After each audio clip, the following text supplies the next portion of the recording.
Bienvenidos a La mente y sus cicatrices. Soy Pablo de Lorenzo, psicólogo experto en trauma y acoso. Hoy tenemos con nosotros a la psicóloga Anemiren Pancorbo, psicóloga especialista en grupos, y nos va a acompañar a través de un viaje por los linchamientos, un fenómeno que es tan antiguo como la propia humanidad y que genera y ha generado muchísimo sufrimiento.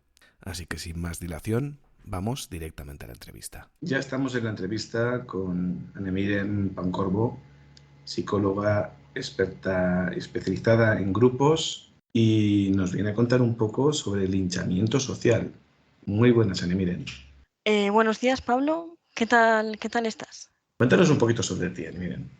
Vale, te comento un poquito. Al final, como tú decías, pues bueno, me dedico especialmente a trauma, ¿no? Trauma y trauma complejo, y además soy especialista también en terapia grupal y en grupos. Hoy venimos a hablar un poquito sobre los linchamientos públicos. Es algo nuevo, se ha producido de forma reiterada en la historia de la humanidad. ¿Qué entendemos por linchamiento público? Y ha ocurrido siempre. Cuéntanos un poco. Vale, al final, eso, para la gente que nos esté escuchando, ¿no?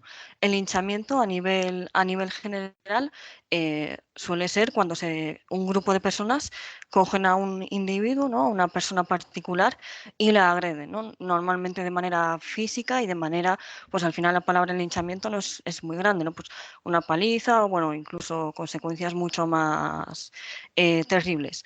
En psicología, cuando hablamos de linchamiento, cuando nos referimos a este fenómeno, también nos referimos a un grupo que toma a un individuo y lo agrede, pero de manera psicológica. O hablamos de los fenómenos psicológicos que se desarrollan ahí, ¿no? Pues el acoso, la persecución, obviamente ataques verbales, puede ser físico, ¿no? Pero nos referimos más a todo lo psicológico que se le hace a la persona en este caso. Sí, que no todo es darle una paliza, básicamente. Exactamente, exactamente. ¿Y de dónde viene esta palabra, linchamiento? Sí, la verdad. ¿Tiene un origen especial o viene de algo? Claro, ha estado mucho tiempo con nosotros, ¿no? En realidad viene del inglés lynching, ¿no? Que ya de por sí pues suena un poco raro, y suena raro porque viene de un apellido, del apellido Lynch, ¿no? Concretamente, o la teoría más extendida, la que digamos es prevalente a día de hoy, es que viene del juez Charles Lynch. Este hombre es un señor que vivía a finales del siglo XVIII, ¿no? Y bueno, pues en esta época él era de Estados Unidos, y en esta época se estaba desarrollando la guerra de independencia de Estados Unidos. Entonces, ¿qué pasó un poco con este juez, ¿no? ¿Y por qué se iba a coger el nombre de este fenómeno de este señor? Pues él lo que hizo fue, a un grupo leal a los británicos se le sometió a un jurado popular. El hombre pues no quedó contento con que estas personas fueran absueltas. ¿Qué hizo entonces él? Pues decidió apresarlos y ejecutarlos por su cuenta. Es decir, lo que conocemos como tomarse la justicia por la mano, ¿no? ¿Fue tan importante como para que se le haya dado el nombre del fenómeno desde su apellido? En realidad no, porque esto ha pasado muchas veces antes y después, ¿no? Y con consecuencias mucho más graves todavía, si caben. Pero claro, la diferencia aquí es que en el siglo XVIII lo que se comienza a mover es todo este tema de la ilustración. Y desde ahí se pasa de pensar a que las reacciones tienen que ser viscerales, ante una falta, un castigo, ¿no? Si tú robas, pues se te corta la mano, a cauces más legales. A lo que tiene Ujú. que predominar es la razón, y vamos a hacer todo de manera más fría y racional. Y ese tema como visceral y emocional tiene que dejarse a un lado. Entonces, claro, ya para esa época no era admisible el que se coja a alguien y se le aplique la justicia de manera libre, ¿no? Sin que te siga un proceso jurídico y demás. Directamente yo entiendo el linchamiento, por ejemplo, de que le pillan a alguien robando por la calle, Ujú, en Brasil, por ejemplo, ujú, en el actual Brasil, y le den de palos, básicamente. ujú. Eso lo Eso es. considero un linchamiento. Es un acto Ujú. público de... Bueno, es que existen diferentes cauces, pero bueno, sí, tienes razón. El linchamiento sería eso, y es lo que hizo este caballero. Exactamente, ¿no? Al final sí que es lo que hizo, pero que no fue el único que lo hizo, y desde luego no será el único que quede, ¿no? O sea, no porque la palabra se pusiera en ese momento quedó allí. Ahora mismo, a día de hoy, sigue desde luego muy vigente, ¿no? Hablaremos de ello, y desde luego, tal y como ha ido evolucionando la sociedad, también ha evolucionado este fenómeno. De hecho, ya desde Grecia podemos ver que existían varios tipos de linchamiento, ¿no? Y se aplicaba la justicia de ciertas maneras.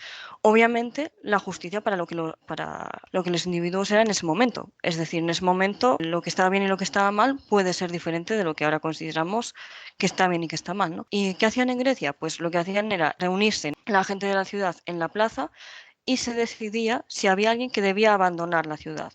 O sea, se le condenaba al ostracismo, ¿no? Tú fuera y arréglatelas, ¿no? Y se le echaba durante 10 años. Se tenía que ir a los 10 días de que se hubiera votado, hubieran dicho, pues este y este. Esas dos personas fueran y normalmente ¿qué pasaba? Pues que morían porque las condiciones fuera de la ciudad eran muy duras, era muy difícil sobrevivir y mucho menos, digamos, 10 años. Entonces, ya desde entonces podemos ver que había una aplicación de la justicia por cauces más de los ciudadanos y demás, ¿no?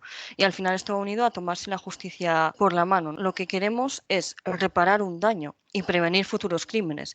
Y si para eso tenemos que coger a un individuo y reducirlo de la manera que sea, física o psicológicamente, lo hacemos. Ya sea esto ya luego bueno o malo, eso Ya, es pero otro tema, ¿no? sin límites, claro. ¿Y qué formas tomarían estos linchamientos? Hablo en general, ¿eh? ¿Habría Ujú. subtipos? ¿Cómo se presentan los linchamientos en la sociedad? Bueno, sí que a raíz de lo que hemos hablado podemos ver que tenemos los linchamientos, por así decirlo, ¿no? De toda la vida, los físicos o los que se producen en persona, como comentábamos al principio, el hecho de ir y pegar a una persona o de pillar a alguien que esté haciendo algo reprobable y castigarle en ese momento por un grupo de individuos. Pero ahora ya, claro, con el Internet han llegado muchas cosas, ¿no? Y el linchamiento también se ha transformado, de forma que luego tenemos también el linchamiento digital y tenemos también la cultura de la cancelación, que no parece tanto un linchamiento en el sentido de no es tan evidente porque no se ejerce una violencia, pero al final lo que se hace es condenar a esa persona a estar fuera, ¿no? A no ser visible, a tratar de que sea olvidada por la sociedad. Claro, o sea, una persona que comenta algo que no es aceptado por el Ujú, establishment, por decirlo así, es condenada a que nos hagan más películas, condenada a que ujú. nos hagan más series. Eso sería la cultura de la cancelación, por decirlo Eso así. es, Que puede que haya mucha exactamente. gente que no lo entienda, pero es cuando no gusta al orden actual, se le expulsa de la televisión. Y te quería preguntar también si la existencia y uso masivo de Internet ha creado nuevas formas de linchamientos o ha empeorado las que ya existían. O sea, al final Internet es una exposición masiva. Ujú, exactamente, sí. Tal y como dices, bueno, el Internet ha cambiado muchísimas cosas, aunque eso no quita con que sea cierto ambas cosas de las que dices, ¿no? Por un lado, se han empeorado formas que ya existían y por otra parte se han generado otras nuevas. Es decir, al final antes tú te podías de una mala mudar a otro país y en ese otro país empezar de nuevo, ¿no? Vamos a decir, no te conocía nadie y bueno, pues ni tan mal. Pero ahora con las redes tú ya Sí, puedes mudarte, que online está es, siempre. escaparse está difícil, sí. Claro, entonces sí que podemos decir que estas formas que había antes han empeorado y se han creado nuevas, ¿no? Tampoco al final deja de ser lo mismo que se hacía antes. Un ejemplo muy claro es el del colegio. Un niño va al colegio y se meten con él o le pueden hacer lo que sea y al salir tiene el componente de que por redes sociales o WhatsApp o lo que sea también se le sigue acosando, pero eso no quita ese acoso presencial, ¿no? Y esa persecución presencial que antes también existía.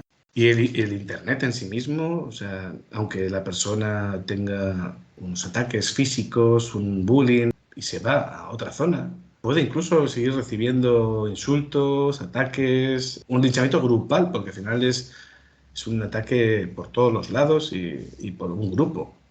O sea, Claro. ¿cómo funciona esto?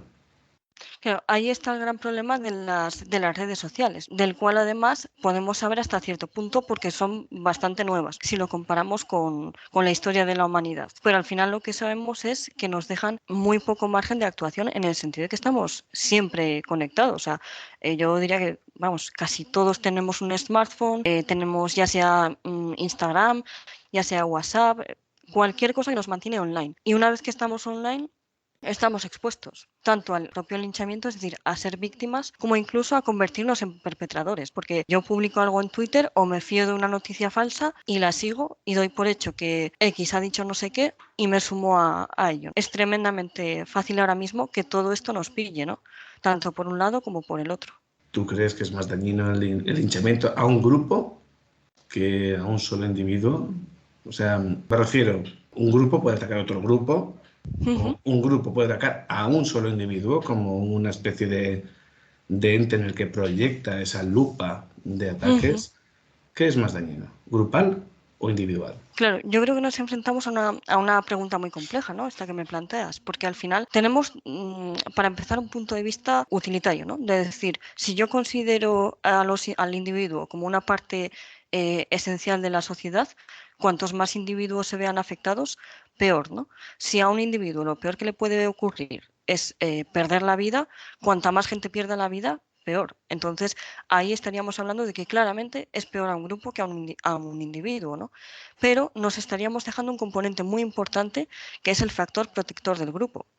Es decir, si por ejemplo a mí me linchan por ser mujer, yo tengo otras mujeres en las que refugiarme, que me puedan proteger, que me puedan ayudar y que amortigüen un poco ese daño que se me está haciendo, ¿no? También es cierto que se puede hacer mucho, mucho daño a un grupo. Tenemos el claro ejemplo de los judíos y lo que supone un trauma intergeneracional. Mi abuelo puede ser judío, pudo estar expuesto a todos esos sucesos horripilantes. A mí no me ha pasado nada y sin embargo sigo acarreando ese trauma, ¿no?, que él pasó. ¿Y cómo sería un trauma intergeneracional? ¿Cómo la persona actual tendría sintomatología clínica? Ujú. Puede ser que la presente, ¿no? Al final, a lo que nos referimos con intergeneracional es que pasa las generaciones, por así decirlo, pasa de una persona a otra, ¿no? Todos hemos oído historias de nuestros abuelos y claro, lo que solemos oír son cosas, pues digamos, normales, ¿no? Pero cuando tú escuchas acontecimientos terribles que han ocurrido a gente cercana, porque no es a alguien que vivía muy lejos de mí o que jamás conocí, sino ya dentro de la familia eso se va transmitiendo. Hombre, todo lo referente a temas de holocausto o temas Ujú, de guerras civiles o historias tiene que ser ujú. muy, muy, muy llamativo. Sí, esto daría para otro podcast. Sí, totalmente. A nivel de ejemplos históricos de linchamientos sociales, ¿cuáles crees que son los más relevantes que tenemos en el imaginario colectivo? Bueno, sí que es cierto que a día de hoy, ¿no? Incluso ya podríamos empezar a poner ejemplos de cosas, como decimos ahora, ¿no?, muy virales que han ocurrido, aunque lo cierto es que con la viralidad parece que las cosas cada vez se recuerdan menos, ¿no? Algo se vuelve viral, se vuelve súper conocido y no se habla de otra cosa hasta que parece que de repente pasa al olvido, ¿no? Pero bueno, recordemos casos, por ejemplo, de pornovenganza que han sido muy, muy sonados en los que la persona ha llegado, incluso la víctima ha llegado a quitarse la vida por las consecuencias psicológicas de ese linchamiento. No sería un ejemplo histórico porque ha pasado hace poco, pero desde luego son ejemplos fuertes. También Ana María Olabuenaga, en su libro sobre el linchamiento digital, menciona el caso de Armando Vega Gil, ¿no?, que es un músico mexicano que terminó por quitarse la vida porque en el movimiento Me Too fue acusado. Entonces, él en su carta dijo que él no había hecho nada, pero que ese acoso y derribo al que se le había sometido le habían hecho que optase por acabar con todo. Bueno, yo entiendo que en todo esto hay dos caras, las personas señaladas y las personas que señalan, Ujú, está claro. ujú. A nivel histórico, encontramos linchamientos sociales que sean relevantes. Claro, ya si nos vamos más hacia atrás, de hecho, si nos vamos muy, muy hacia atrás, encontramos a Jesucristo, ¿no? Yo creo que, no sé si todo el mundo, pero vamos, muchísima gente lo conoce y al final, ¿qué pasó con él? O sea, uno sea cristiano o no, seguramente sepa que en la época de la historia en la que tocó vivir, sus ideas, las ideas que él presentaba y exponía no eran bien aceptadas y eso hizo que se le lincharan. Tema, por ejemplo, de caza de brujas. Ujú, En la época, bueno, se hizo, creo, entiendo, en Europa y parte en Norteamérica. ujú. ¿Cómo se dio esto también? Sí, yo creo que expone es un caso muy interesante, ¿no?, porque al final también nos permite ver que el linchamiento no solo es un ajusticiamiento, ¿no?, que se hace por parte de un grupo. Es decir, no es que yo sepa que alguien ha hecho algo y entonces le persiga. Es que yo sospecho que alguien ha hecho algo y entonces le persigo, ¿no? Y esto es un poco lo que podía pasar en las cazas de brujas. Yo he oído que una señora prepara pociones por las noches y es una bruja y hay que ir a por ella. Y no voy solo yo, va todo el pueblo. Y esto, bueno, o sea, ya sabemos las consecuencias que ha tenido, ¿no? De quemar a la gente, o sea, no a mujeres, no solamente una leve consecuencia, sino consecuencias que podían incluso costar la vida. Y aquí podemos entrar también en cómo, tanto históricamente como ahora también, sobre todo con la viralidad y la facilidad para crear noticias, una leve sospecha ya puede llevar a alguien a ser linchado. No hace falta ni siquiera que eso esté confirmado. Hombre, está claro que en Internet ahora mismo como ya ciertas sospechas de algo que meme o que sea como muy importante y juegue un papel vital a nivel político, a nivel de lo que sea, la persona va a ser súper expuesta y va a ser la noticia del día. Tiene que dar miedo. Los linchamientos en redes sociales, por mera burla o meme, pueden llegar a destruir a una persona que sea víctima de estos. Claro, yo creo que has dado con la palabra clave, ¿no? Que es víctima. O sea, al final, cuando vemos un meme, normalmente ni siquiera sabemos de dónde ha surgido. A no ser que sea de esto que tú mismo creas un sticker, ¿no? Pues como hacen muchos jóvenes en WhatsApp, de poner sticker con la foto de alguien del grupo. Ahí obviamente sabes que es alguien del grupo, pero muchas veces no tenemos ni absoluta idea de quién es la verdadera persona que aparece en la imagen, ni el contexto, ni por qué, ni para qué, ¿no? Y sin embargo, como dices tú, lo usamos como burla, como meme, como algo inocente, ¿no? Nadie cree que esté haciendo nada malo por compartir un meme y sin embargo se nos olvida de manera muy fácil que detrás de esa imagen hay una persona real y que esa persona puede estar totalmente de acuerdo con ello o no, y que es algo que se ha hecho sin su consentimiento. Y obviamente, pues ser protagonista de un meme, sobre todo en esta época que todos son memes, pues bueno, puede tener unas consecuencias. Al final las redes sociales juegan un papel muy importante y sobre todo en la adolescencia, porque al final en la adolescencia es cuando desarrollamos nuestra identidad y ahora mismo los jóvenes están inmensamente expuestos a las redes sociales. ¿Cómo crees que influye el tema digital con el bullying? Ese sin duda, o sea, bueno, me parece una gran pregunta porque creo que influye muchísimo. O sea, al final, como hablábamos antes, pues tú antes ibas al colegio y te podían decir lo que fuera o hacer lo que fuera. Eso sigue igual. No es algo que haya cambiado, ¿no? Es el linchamiento físico del que hablábamos antes. Pero el linchamiento digital, obviamente, cuando no había internet, no existía. Es toda una nueva modalidad que al final es muy cruel. Para empezar, porque puede darse por los mismos perpetradores que en persona, ¿no? Es decir, yo como adolescente o niña puedo llegar a mi casa y que me sigan acosando, pues por ejemplo, por Instagram, la misma gente que me acosa en el colegio. Pero es que igual se puede sumar gente que ni siquiera conozco. Claro, de ¿No? otros centros o de otras historias, Exactamente. claro. O me pueden hacer un meme para reírse de mí. Y eso alcanzar a saber quién.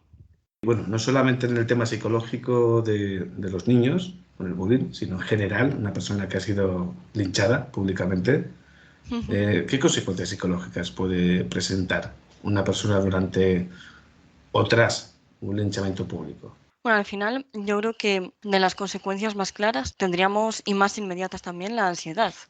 Imagínate la preocupación que debe suponer y el estrés estar continuamente siendo acosado, perseguido o, al contrario, totalmente ignorado, que quieran, por así decirlo, borrarte de la esfera pública. Al final todo eso genera una ansiedad increíble, ¿no? Y también normalmente podríamos hablar de depresión o si no depresión, muchísima tristeza, como decía antes, preocupación, incertidumbre por el futuro. Claro, nos podemos imaginar a gente famosa, ¿no? Siendo víctima de un linchamiento. Pues alguien que haya dado, por ejemplo, una opinión controversial. Y entonces se cancela a esa persona y ya no consumáis su contenido, lo que comentabas antes, no veáis sus películas, cancelado y esta persona ya no trabaja más. Pero igual, incluso esa persona, digamos, económicamente se lo puede permitir, pero ya piensa en alguien del día a día, ¿no? Alguien normal que no puede permitirse perder un trabajo y que por un linchamiento lo pierde. Pues con qué incertidumbre va a afrontar el futuro. Y si no vuelve a trabajar, y si al trabajo que se presente van a conocer esto que ha ocurrido. Bueno, tenemos todas esas cuestiones. ya ha habido casos en nuestra zona geográfica, en la zona geográfica en la que grabamos el podcast, ha habido casos de vídeos pornográficos caseros que han sido difundidos de forma masiva y que incluso han llegado al suicidio por ejemplo, de una de las protagonistas. No me acuerdo de qué empresa era, pero sí recuerdo que acabó en suicidio. Y esto es muy grave. Claro, al final, muchas veces lo que pasa con esta era digital, ¿no? Es que nos olvidamos de que detrás hay una persona, detrás de la pantalla. Nos escondemos detrás de un alias, de un nick, de una foto, y la gente dice cosas que igual no diría en persona. Que si te ponen delante la persona a la que se lo vas a decir, igual no lo dirías tanto, o no lo dirías tan seguro, o no lo dirías de esa manera. Sin embargo, parece que Internet da vía libre para que expreses tu opinión y muchas veces de una manera cruel. Sí, es como estar en el coche que te sale la mala leche Ujú. fácil. Sí, luego a ver si te bajas del coche, ¿no? A ver qué ocurriría. Sin embargo, es muy fácil, ¿no? El pitar, increpar desde la distancia. ¿Y es posible parar un linchamiento una vez ha comenzado? ¿Cómo podemos huir de las redes sociales una vez que ha empezado todo ese proceso? Claro, al final, tal y como dices, ¿no? Es un proceso que no es un proceso que se dé paulatinamente, que tú empieces a ver las señales y digas, uy, a lo mejor debería comenzar a hacer algo, ¿no? Sino que es como una ola, ¿no? Que se te avecina de repente, es algo enorme y que parece imparable. ¿Cómo pararías una ola? Al final es muy difícil, necesitarías algo con igual o mayor fuerza. Entonces, pensando en que pararlo es de una dificultad enorme, ¿no? Incluso hay personas que han tomado acciones legales, ¿no? De que se quite este contenido, que se baje de internet, que cierren tal cuenta, y aún así esa bola sigue rodando. Ahí lo que nos queda, como bien dices, es tratar de huir, tratar al menos de que nos afecte lo menos posible. ¿Cómo podemos hacer eso? Una manera es quitarnos las redes sociales. Igual no hace falta borrarlas, pero al menos desinstalar siempre es una opción, ¿no? Y siempre se puede volver a usar una red social, pero al menos uno puede desinstalarla o desactivarla y desaparecer de ahí. Sí que es cierto que al final tiene tanto alcance que incluso por WhatsApp te puede llegar tu propio meme, pero al final no tenemos que olvidar que la realidad es la que vivimos cada día. Lo físico, lo tangible, lo que podemos ver y tocar, las personas que nos importan y a las que importamos. Entonces, agarrarnos a esas personas, agarrarnos a esa realidad y pensar que quienes realmente nos conocen son ellas. No son la gente de internet que puede meterse contigo o decir según qué cosas o cancelarte. Es la gente que está a tu alrededor y sobre todo pedir ayuda profesional. La verdad que buscar la validación en grupos de haters, con gente que no entiende para nada tu sufrimiento o que directamente solo busca entretenimiento en el dolor, no es una buena estrategia. Me cabe la duda de si se puede recuperar una persona o un grupo tras una humillación de un calibre importante. Sí, al final yo creo que como dices tú, es una humillación muy dolorosa, ¿no? Que incluso puede generar un trauma, un trastorno de estrés postraumático, o sea, cosas muy serias. ¿Se puede recuperar una persona? Pues depende de de lo que entendamos por recuperar. ¿Se puede volver a ser uno el que era? No, pero eso ni tras una humillación de este tipo, ni tras una depresión, ni tras episodios ansiosos, en el sentido de que estamos constantemente evolucionando con las cosas que nos pasan y con cómo somos. Entonces, sí, podemos recuperarnos de un linchamiento social, podemos recuperarnos de un trauma. No vamos a volver a ser los mismos, pero eso no implica que nuestra vida vaya a ser peor. Esto es como tú cuando te haces una herida, no vuelves a estar normal, ¿no? Igual tienes una cicatriz, tienes una pequeña marca, pero eso no significa que te quedes para siempre con esa herida abierta y sangrando. Se puede curar. En cuanto a los grupos, ¿no? Lo que decimos de los grupos, también incluso podemos transformarlo en una fortaleza. Aquí entraría la resiliencia y la capacidad de un hecho traumático, de un hecho doloroso, sacar fortaleza y salir aún más fuerte de ello. Para todas estas personas que nos escuchan, que puedan haber sido víctimas de algún linchamiento o de alguna humillación o de algún acto que les haya hecho daño, es preguntarte si tienes alguna web en la que puedan contactar contigo para pedir cita o algún Instagram o algo por el estilo en el que contactar para pedirte cita, aunque sea online. Sí, yo atiendo de manera presencial y online. De momento la web está en camino, pero sí que aprovecho para divulgar por Instagram en @am_psico. Y si alguien quisiera contactar conmigo vía mail, pues solo tiene que escribir a anepancorvopsico@gmail.com y allí me encontrarán en ambos lugares. Miren, muchísimas gracias por la entrevista, por todo lo que nos has contado. Muchas Muchísimas gracias a gracias. ti, Pablo. Y hasta aquí llega el episodio de hoy. Esperamos que os haya gustado. Podéis mandarnos vuestras experiencias y vivencias si habéis sido víctimas de acoso o preguntarnos cualquier duda que tengáis a la mente y sus cicatrices @gmail.com. Hasta aquí llega la entrevista de hoy y nos vemos en el próximo episodio.